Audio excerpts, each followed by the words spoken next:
Our homes, our livelihoods, it's all gone. Gone! We paid a visit to an old monastery on Lotanya Island. Rather than a warm welcome, we were greeted by a man stricken with grief.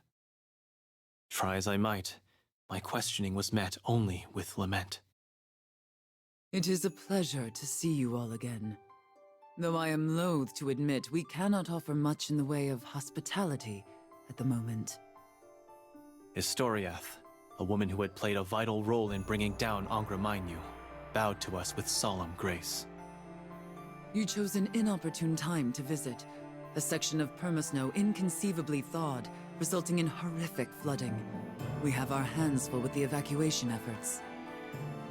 That explained the flock of distraught individuals milling about. Historiath and her attendants from Milo's monastery had done a remarkable job preventing casualties.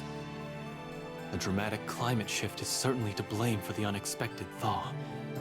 However, the root cause was surely tied to a deviation of the water element. But there were more important things to worry about. For now, I brushed it aside in favor of helping the islanders. This news doesn't appear to faze you. Is there perhaps something I should know? I explained how faith in the primeval gods was connected to the state of the elements. The overseer closed her eyes, as if weighing the options available to her. Does this mean we'll have to fight Managarmer? That is ultimately not up to me. I would rather use force as a last resort, even though it seemed inevitable. Furiken's frenzied outburst could have been the exception, but perhaps that was just wishful thinking. These people were reaching their breaking points.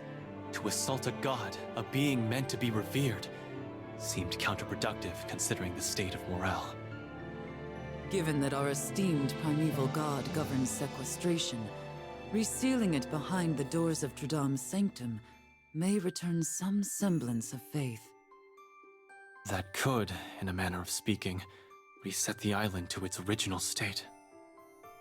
A primeval god locked behind a door would elevate the divine being's mystique, thereby inspiring reverence amongst its worshippers.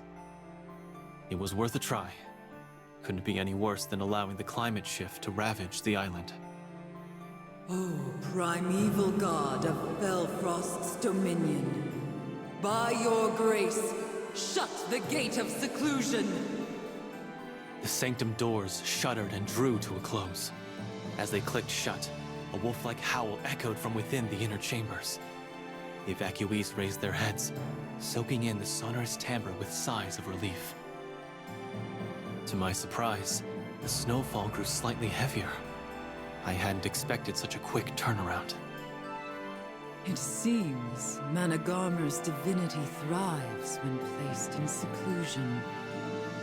The clouds over Lotanya grew thicker and banished the sun's rays from its domain. Soon, the sacred mountain was back in the loving embrace of ice and frost. If the brutal cold is what its tenants cried out for, then who was I to judge?